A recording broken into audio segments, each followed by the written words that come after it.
ఓం శ్రీ సాయినాథాయ నమః. అధ్యాయం 2. గ్రంథకర్త అనుభవ సందేశం. ఒక రాయి అందమైన దేవుడి విగ్రహంగా మారి పూజలందుకొన్నదంటే అది రాయి చేసుకున్న పుణ్యం కాదు, దాని గొప్పదనం అసలే కాదు. అది శిల్పి యొక్క అపారమైన కళా నైపుణ్య వైభవం.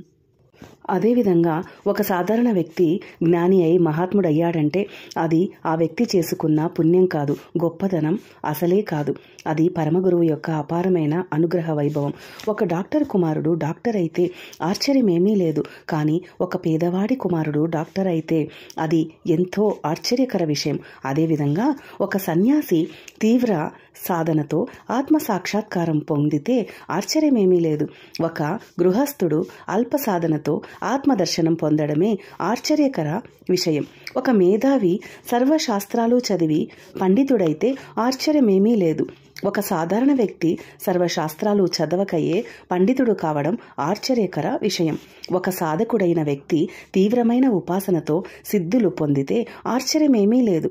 కానీ ఒక సాధారణ వ్యక్తి స్వల్ప ఉపాసనతో సిద్ధులు పొందడమే ఆశ్చర్యకర విషయం. ఇట్టి ఆశ్చర్యానికి కారణం గురు అనుగ్రహమే. ఇట్టి అద్భుతానికి కారణం గురు ప్రేమయే. జీవితంలో చాలా దుఃఖానికి గురై కష్ట నష్టములకు లోనై శోకము నుండి విచారం నుండి వాటికి మూలమైన అజ్ఞానం నుండి విడిపడి శాశ్వతమైన ఆత్మానందాన్ని పొందాలని తపించాను. దానికి గురు అనుగ్రహమే కారణమని ఆత్మ సాక్షాత్కారం పొంది పరమానందములో రమించే గురువు కోసం కన్యాకుమారి నుండి హిమాలయాల వరకు అన్వేషించాను. ఏ శోకం నుండి విచారం నుండి విడిపడాలనుకున్నానో ఆ శోకములోనే ఎందరో గురువులు స్వాములు మునిగి ఉన్నారని అవగతమై ఇలాంటి వాళ్ళు నా శోకం తొలగించలేరని అన్వేషణ సాగింది.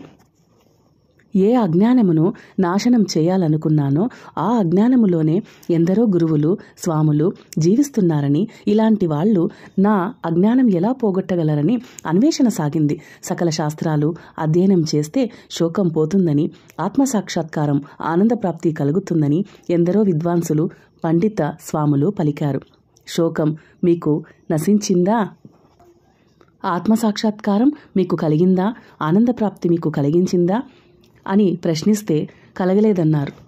మీకు కలగనప్పుడు నాకు ఎలా కలుగుతుందని అన్వేషణ సాగింది. ముద్రలు వేసుకుంటే శోకం పోతుందని, ఆత్మసాక్షాత్కారం కలుగుతుందని కొంతమంది స్వాములు పలికారు.